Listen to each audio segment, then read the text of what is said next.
আসসালামু আলাইকুম প্রিয় দর্শক, কেমন আছেন আপনারা সবাই? শৈশবের শীত সকালে মক্তবে যাওয়ার সময় রাস্তার পাশে খেজুরের রস নামানো দেখতাম। মাঝে মাঝে অদ্ভুত বিকট গন্ধওয়ালা এই খেজুরের রস খেয়েও দেখতাম এক আধটু। প্রতিদিন বিকেলে আমরা যখন খেলতাম তখন দেখতাম গাছিরা এসে খেজুর গাছের মাথায় মাটির কলস বেঁধে রাখছেন। সারা রাত্রে কুয়াশার সাথে মিশে মিশে খেজুরের ফোঁটা ফোঁটা রস জমে কলসি ভরে যেত কানায় কানায়।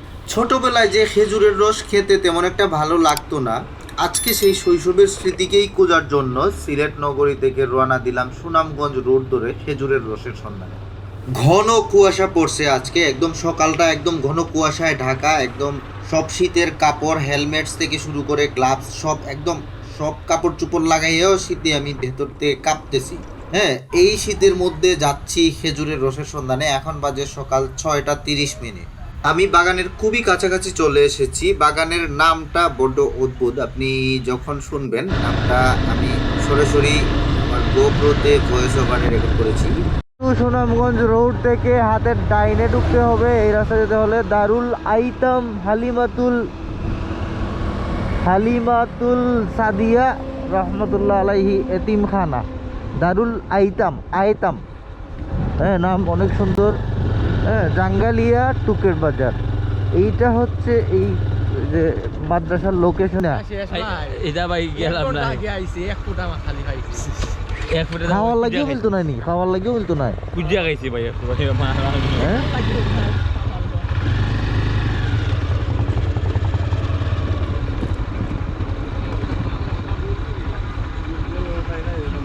পাইছুন নি ভাই? জি না ভাই, ও তো ওখানে হইলে মানুষ খোঁজার কি পান না।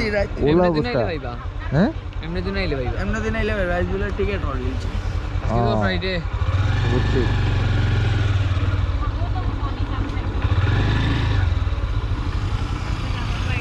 এখানে যে খেজুরের রস পাওয়া যায় এই বিষয়টা এখন সিলেটের সবচেয়ে জনপ্রিয় টপিক। সব মোটো বাইকাররা দল বেঁধে প্রতিদিন ভোরবেলা এখানে আসেন। কেউ 1 লিটার 1.5 লিটার যা যতটুকু পায়, কেউ খায়, কেউ আবার অল্প একটু নিয়েও যাইতে পারে। বাট বেশিরভাগ লোকই একটু দেরিতে আসার কারণে খালি হাতে ফিরে যায়। আমাদেরকেও আজকে হতাশ হতে হবে মনে হচ্ছে। সকাল 5টার আগে আইয়া হাজির হওয়া লাগে। এত সকালে আইয়া কেন, মানে করা হয় জানতে? হ্যাঁ না, আমরা আইছি তো একটু আগে, আইয়া পাইছি না। সিরিয়াল দিছেন না? সিরিয়াল তো আগে। এখন কে সিরিয়াল লওয়া যাব? সিরিয়াল না হলে তো আজ হইতো না। এখন সিরিয়াল লইলে কই পাওয়া যাব? কালকে দিব, খাইয়া দিও, তারা কোন দিন খাইবা। আচ্ছা নি, মানে সিরিয়াল না হলে তারা দিত না। দারুল আইতাম হালিমাতুস সাদিয়া এতিমখানা জামে মসজিদ এবং মাদ্রাসার পুকুর পাড় এবং চারপাশের খেজুর গাছগুলো থেকেই প্রতিদিন গাছিরা খেজুরের রস সংগ্রহ করে থাকে। আমরা যেহেতু আজকে এত সকালবেলা এসেও পাইনি, আমাদের কিছুটা হতাশ হলেও ভোরের কুয়াশা মোড়া প্রকৃতির সৌন্দর্য আমাদের হতাশাকে কিছুটা হলেও উষ্ণতার পরশ দিয়েছে।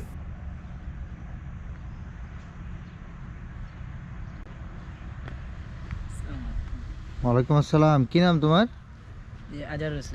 আজহারুল ইসলাম। তোমার গ্রামের বাড়ি? জাউয়া। এই মাদ্রাসাত কোন ক্লাসে পড়ো? হিফজের কয় পারা শেষ করছো?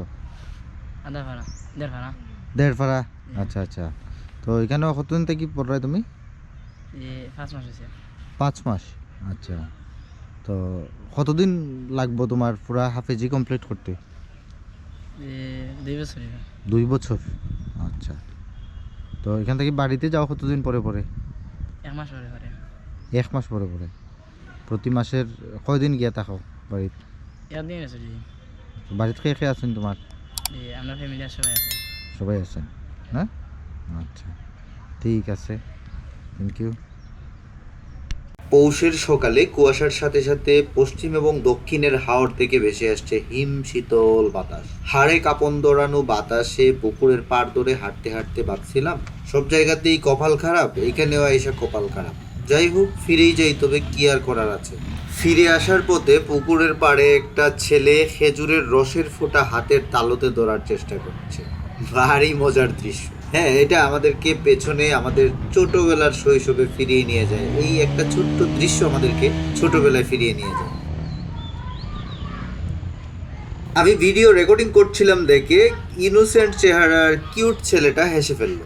চলুন তার একটা মিনি ইন্টারভিউ নিয়ে নিই। কি নাম? ফারহান। ফারহান। জি। কোনখানে তোমার বাড়ি?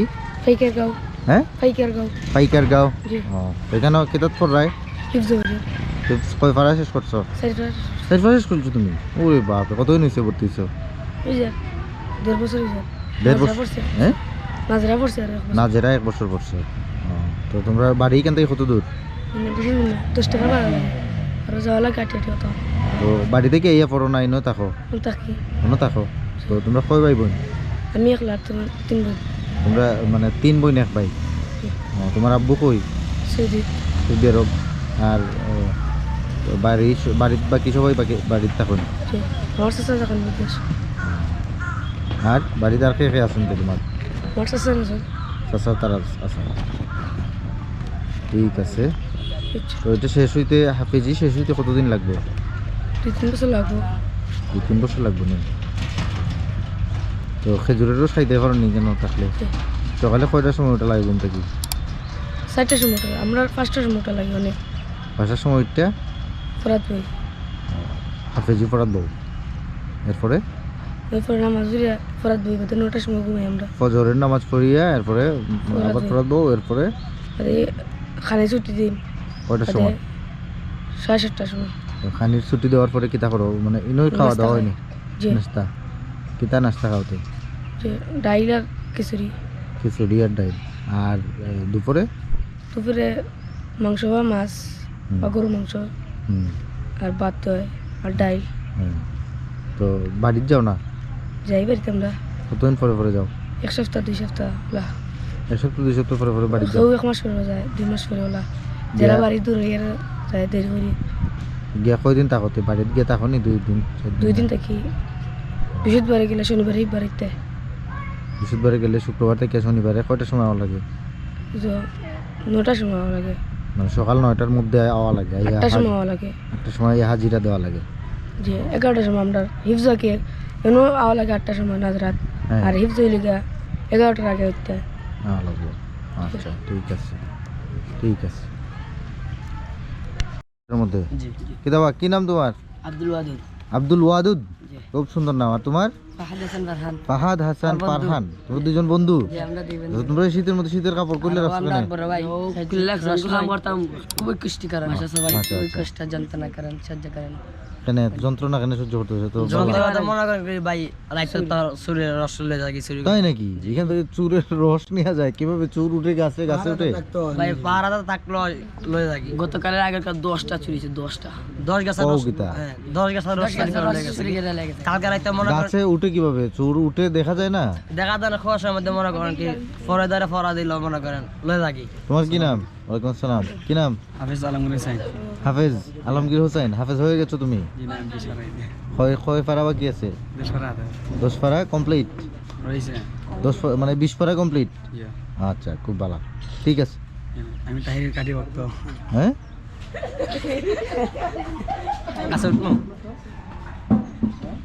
হতাশ হয়ে ফিরে যাচ্ছিলাম, তখন এই ছেলেটি এসে বলল আমাদের জন্য হয়তো সামান্য হলেও সে ব্যবস্থা করে দিতে পারবে। সে হচ্ছে এখানকার যে সবগুলো গাছ যিনি লিজ নিয়েছেন উনার ছেলে। সে নিজেও গাছের মধ্যে প্রতিদিন বিকেলবেলা এসে গাছের মধ্যে এই হাড়ি অথবা প্লাস্টিকের পিপা বেঁধে রাখে। তো আগে ছোটোবেলায় আমরা দেখতাম প্লাস্টিকের ছিল না, তখন ছিল মাটির কলসি। আর এখন প্লাস্টিকের পিপা ঝুলিয়ে রাখছে। সে টপাটপ গাছে উঠে গেল এবং গাছে উঠে আমাদের জন্য একটা পিপা, সাদা রঙের একটা পিপা, আপনারা দেখতে পাচ্ছেন যে একটা পিপা সে নিয়ে আসতেছে। তো এটার মধ্যে অল্প কিছু রস জমছে। এটা হচ্ছে সকালে, বাট এটা কতটা সুস্বাদু হবে কিংবা কেমন হবে সেটা আমরা এখনো বুঝতে পারতেছি না। দেখি। সাধারণত গভীর রাতের শিশিরের সাথে মিশে মিশে খেজুরের রসটা অনেক মিষ্টি হয়। সারা রাত ধরে ফুটায় ফুটায় জমা খেজুরের রসের টেস্টটা সুন্দর হয়, এটাই আমি জানি। বাট আমরা এখন যেটা পেয়েছি সেটার স্বাদ টেস্ট কেমন হবে সেটা বোঝা যাচ্ছে না। তবুও এত দূর থেকে আসছি, টেস্ট করেই দেখি। ভাই ভালো লাগেনি ভাই? হ্যাঁ, অনেক চমৎকার, অনেক চমৎকার।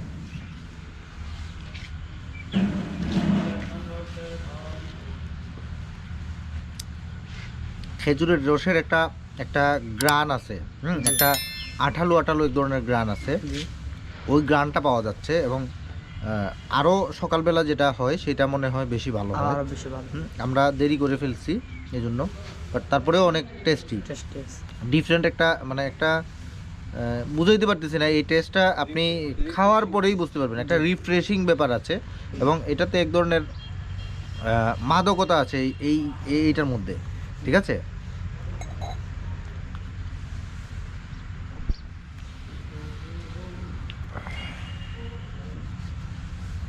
আবার এটাতে গরু বানানো নিও, জাল দিয়া গরু বানানো। নাম তোমার? সজীব। সজীব, ও তো তুমি এই গাছগুলোর মধ্যে ইয়ে লাগাও না, ওই যে পাতিল যেটাতে খেজুরের রস হয় এটা লাগাও? জি জি। তো টোটাল এখানে কতটা গাছ আছে? টোটাল আছে 60টা। 60টার মতো গাছ আছে। তো প্রতিটা গাছে কি পরিমাণ রস একদিনে হয়? প্রতিটা গাছে মনে করেন 8 লিটার 10 লিটার 16 লিটার এরকমে দেওয়া। আচ্ছা আচ্ছা, প্রতিটা গাছে মানে একটা গাছে 8 লিটার? 8 লিটার হতে 16 লিটার হতে তো বেশি মানে অতটা তো আর কথা নাই। 8 লিটার কথা না, মনে করেন কি গাছ বুঝা এরকম গাছ আছে মনে করেন 2 লিটার হতে, আর এরকম গাছ আছে মনে করেন 8 লিটার হতে 10 লিটার হতে, কিছু বুঝছেন? মানে সর্বোচ্চ 8 লিটার এরকম হয়? 8 লিটার 10 লিটার এরকম হয়। আচ্ছা, তো কোন দিন সাধারণত বেশি পরিমাণে রস হয়? আপনার যেদিন মনে করেন বেশি কুয়াশা পড়বো, হ্যাঁ হ্যাঁ, একদম বেশি শীত পড়বো, হ্যাঁ, এদিন মনে করেন একদম বেশি রস হইব। আচ্ছা, আর যেদিন মনে করেন কি আসমানে গাদলা থাকবো, হ্যাঁ, এদিনে রস একটা হালকা কিছু কম দিবে। তো এখানে আসার জন্য প্রথম যে শর্ত সেটা হচ্ছে অনেক ভোরবেলা আসতে হবে। ভাই আপনার কি নাম? রনি আহমেদ। রনি আহমেদ, আপনি কোন জায়গা থেকে আসছেন? কদমতলী থেকে, দক্ষিণ সুরমা কদমতলী। দক্ষিণ সুরমা কদমতলী থেকে, অনেক দূর থেকে আসছেন। তো কখন আসছিলেন প্রথম? আসছি সকাল 6টার দিকে। 6টার দিকে আসার পরেও মানে আপনি মানে প্রথমে ওইখানে ওই সময় ছিল না? ছিল, বাট অর্ডার করছি, ভাই আমাদের সাথে ইয়ে করছে না আসলে আমি বলি যেটা ঘটনা এটা হয়েছে যে আমাকে ও বলছে যে ভাই আমাকে অর্ডার দিছিলেন আরো কয়েকজন, জি জি, হ্যাঁ, যদি ওনারা না আসেন তাইলে আপনি নিতে পারবেন। তা আমরা বলছি যে দেখো ওনারা আসেন কিনা। তো আমরা অনেকক্ষণ বসছি, ভিডিও রেকর্ড করছি, কথা টথা বলছি, তো তারপরেও মানে আপনারা আসেন নাই, এই জন্য ও মানে নামাই আমাদেরকে দিয়ে দিচ্ছে, বুঝছেন? এটা আসলে মানে আনফরচুনেটলি ঘটে গেছে আর কি। তো আরেকদিন আপনারা আসবেন, আইসা মানে খাইয়া যাবেন।